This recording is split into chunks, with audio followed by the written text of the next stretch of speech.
ஒரு எம்எல்ஏ கேட்டால் பரவாயில்ல, ஒட்டுமொத்த எம்எல்ஏவும் கேட்டால் கிடைக்காமலா போயிடும்.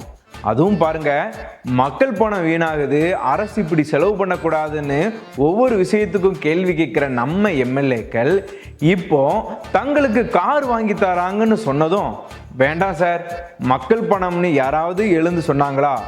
இல்லை, மாறாக ஒருத்தர் பாடுறாரு, கொடுத்ததெல்லாம் கொடுத்தார், இவர் யாருக்காக கொடுத்தார். இன்னொருத்தர் பாராட்டுறாரு, புதிதாக சட்டமன்றத்திற்கு வந்துள்ள எம்எல்ஏக்களுக்கு கார் தந்துள்ள நமது முதல்வர் அவர்களுக்கு நன்றியை தெரிவித்துக் கொள்கிறேன். ஒரே ஒரு விஷயம் ஃபன்னாக சொல்கிறேன். நான் கல்லூரி படிக்கும்போது காதல் தோல்வி. அடுத்தவர், சார் கார் நல்லா இருக்கட்டும், இனோவா காரா கொடுங்க அப்படின்னு சொல்றாரு. கொடுக்கிற காரை இனோவா காராக கொடுத்தால் நன்றாக இருக்கும் என்று பின்னால் இருக்கின்ற உறுப்பினர்கள் சொல்லுகின்றனர். அண்ணே கொந்தளிச்சாதீங்க அண்ணே, பொறுமையா கடப்பிடிங்க, அறியாப்புல தெரியாம கரெக்டா.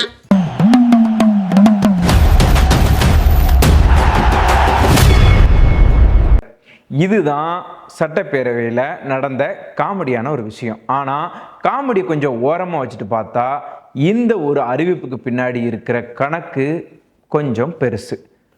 மொத்தம் 234 எம்எல்ஏக்கள், ஒவ்வொருத்தருக்கும் அரசு வாகனம். அதுக்கு ரன்னிங் எக்ஸ்பென்ஸாக மாதம் 75,000 ரூபாய் வர, அதுக்கு மேலும் அசிஸ்டண்ட்டுக்கு 25,000, அதாவது ஒரு எம்எல்ஏக்கு மாதம் 1 லட்சம் ரூபாய். 234 பேருக்கும் சேர்த்து மாதம் 2.34 கோடி, வருஷத்துக்கு 28 கோடிக்கு மேலே, 5 வருஷம் 140 கோடி ரூபாய்க்கும் மேலே. அட கார் மட்டும்தானா சார்? இல்லைப்பா, கார் வாங்கணும், அதுக்கு பெட்ரோல் போடணும், டிரைவர் இருக்கணும், மெயின்டெனன்ஸ் பண்ணணும், ரிப்பேர் வரணும், இன்சூரன்ஸ் இருக்கணும். அதாவது கார் வீட்டுக்கு வந்ததும் செலவு ஆரம்பிக்கும். அதனால தான் இந்த விஷயத்தை கொஞ்சம் நிதானமாக பார்க்கணும். இந்த கோரிக்கை இப்போ தான் வந்துச்சா அப்படின்னா இல்லை. இதுதான் இன்னும் இன்ட்ரெஸ்டிங்கான ஒரு விஷயம். 2022 அசம்பிளியில் நயினார் நாகேந்திரன் எம்எல்ஏக்களுக்கு அரசு கார் கொடுக்கணும் அப்படின்னு அந்த சட்டமன்ற உறுப்பினர் கேட்டிருந்தார். அப்போ அவர் சொன்ன காரணமும் இதுதான், தொகுதிக்குள்ளே போகணும், மக்களை சந்திக்கணும், பல எம்எல்ஏக்களிடம் சொந்த கார் இல்லை, அதனால் அரசு வாகனம் கொடுத்தா வேலைக்கு உதவியாக இருக்கும். அதுக்கு அப்போ இருந்த சபாநாயகர் அப்பாவு தமிழ்நாட்டோட நிதிநிலையை சொல்லி பதில் கொடுத்திருந்தாரு. அதாவது கார் கதை இன்னைக்கு ஆரம்பிச்சது கிடையாது, 4 வருஷமா இந்த ஃபைல் எங்கேயோ சுத்திக்கிட்டு தான் இருந்திருக்கு. இப்போதான் சரி வாங்க கார் வாங்கலாம் அப்படின்னு முடிவுக்கு வந்திருக்கு. இப்போ 2026க்கு வரலாம். ஆகஸ்ட் 12ஆம் தேதி விசிகே எம்எல்ஏ ஜோதிமணி எம்எல்ஏக்களுக்கு ஒரு வெஹிக்கிள் ஃபெசிலிட்டி, இந்த அசிஸ்டண்ட் ஃபெசிலிட்டி வேணும் அப்படின்னு அசம்பிளியில் கேட்டிருந்தார். அதுக்கப்புறம் என்ன அப்படின்னா, முதலமைச்சரோட அறிவிப்பு 234 பேருக்கும் காரு அப்படின்னு. எம்எல்ஏ ஜோதிமணியும் நான் எனக்காக கேட்கல, எல்லா எம்எல்ஏக்களுக்கும் ஆகத்தான் கேட்டேன் அப்படின்னு சொல்கிறாரு. சரி, அவருடைய கோரிக்கை நிறைவேறிச்சு. ஆனால் இங்கே தான் ஒரு சின்ன பொலிட்டிக்கல் காமெடி. அது என்னன்னா, கோரிக்கை வச்சவர் ஒரு கட்சி, நிறைவேற்றினது இன்னொரு கட்சி, ஆனால் கார் கிடைக்க போகிறது எல்லாருக்கும். அதனால் அசம்பிளியில் பார்ட்டி டிஃபரன்ஸ் எல்லாம் கொஞ்ச நேரம் காணாமல் போயிடுச்சு. அதுக்கப்புறம் வந்த சீன் தான் வேற லெவல்னு சொல்லலாம். அது என்னன்னா, தாவேக எம்எல்ஏ சிந்து முதல்வர் விஜயை பாராட்டி எம்ஜிஆரோட ஒரு பாட்டை பாடுறாங்க. கொடுத்ததெல்லாம் கொடுத்தார், அது யாருக்காக கொடுத்தார், ஒருத்தருக்காக கொடுத்தார், இல்லை ஊருக்கே கொடுத்தார் அப்படின்னு அந்த பாட்டு பாடினாங்க. சரி, பாடல் முடிஞ்சதும் நமக்கு தோணும், சரி நன்றி சொல்லிட்டாங்க, முடிஞ்சது. இல்லை, முடக்குறிச்சி எம்எல்ஏ சண்முகம் எழுந்து கொடுக்குற காரை இனோவா காராக கொடுத்தா நல்லா இருக்கும் அப்படின்னு சொல்கிறாரு. அதாவது நேற்று வர கார் வேணும், இன்னைக்கு கார் கிடைச்சிட்டு அடுத்த கேள்வி எந்த காரு? இதுதான் மனுஷனோட மனசு எப்படி இருக்குன்னு பாருங்க. சரி, இப்போ நம்ம ஒரு சீரியஸான கொஸ்டினுக்கு வரலாம். உண்மையிலே எம்எல்ஏக்கு கார் தேவையா அப்படின்னா கண்டிப்பாக தேவை இருக்குது, அதை மறுக்க முடியாது. நம்ம ஒரு கான்ஸ்டிடுவன்சிக்கு போகணும் அப்படின்னு எடுத்துக்கலாம். காலையில் ஒரு கவர்மெண்ட் ஹாஸ்பிட்டல் போகிறாங்க, அங்கேருந்து பள்ளிக்கூடத்துக்கு போகிறாங்க, அங்கேருந்து ஒரு ரோடு கம்ப்ளைண்ட்டுக்காக, அதுக்கப்புறம் இந்த குடிநீர் பிரச்சனை, அடுத்து இந்த மின்சார பிரச்சனை, மாலையில் இந்த புகார் குறித்த ஒரு கூட்டம், இரவு ஏதாவது ஒரு எமர்ஜென்சி அப்படின்னு ஒரு எம்எல்ஏ ஃபீல்டில் ஓடிக்கிட்டே இருக்க வேண்டியிருக்கும். குறிப்பாக ஒரு பெரிய தொகுதி அப்படின்னா ஒரு நாளைக்கு எவ்வளவு டிராவல் இருக்கும் அப்படின்னு யோசிச்சு பாருங்க. அந்த வகையில் ஒரு அபிஷியல் வெஹிக்கிள் கொடுப்பதில் ஒரு லாஜிக் இருக்குது. அதுவும் சொந்தமாக கார் வாங்க முடியாத ஒரு எம்எல்ஏவுக்கு இது உண்மையிலேயே வேலை செய்ய உதவலாம். அதனால எம்எல்ஏக்கு கார் என்றாலே லக்ஸரி என்று நம்ம ஸ்ட்ரெயிட்டாக சொல்ல முடியாது. ஆனால் அதுக்காக மக்கள் கேள்வியே கேட்கக்கூடாதா அப்படின்னா இல்லை, கேட்பாங்க, கண்டிப்பாக கேட்கணும். நாம் ஒரு சாதாரண டேக்ஸ் பேயர். பைக் வாங்கினா நாம தான் இஎம்ஐ கட்டுவோம், பெட்ரோல் நாம தான் போடுவோம், சர்வீஸும் நாம தான் பார்க்கணும், டயர் மாட்டணும்னா அது நாம தான், இன்சூரன்ஸ்னாலும் நாம தான் கட்டணும். அப்போ எம்எல்ஏக்கு மட்டும் ஏன் கவர்மெண்ட் காரு அப்படின்னு கேட்கறது தப்பு கிடையாது. அதுவும் ஏற்கனவே பல எம்எல்ஏக்களிடம் கார் இருக்கு. அப்படி இருக்க அரசு 234 பேருக்கும் புதுசா கார் வாங்க வேண்டுமா? இதுதான் இப்போ விவாதமே.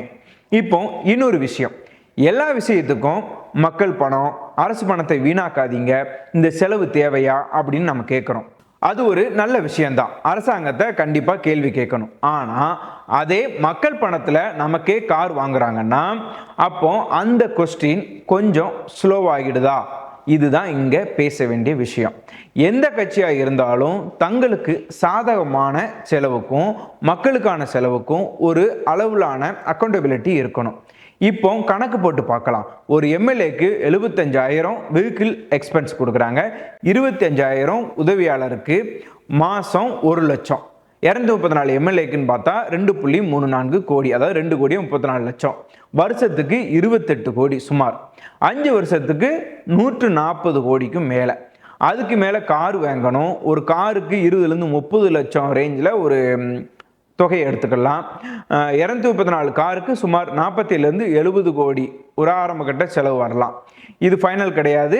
எந்த மாடலில் வாங்குறாங்க, எந்த டெண்டரு, என்ன விலை, அதையெல்லாம் வந்த பிறகு தான் நமக்கு ஒரு எக்ஸாக்டாக ஒரு விஷயம் தெரியும்.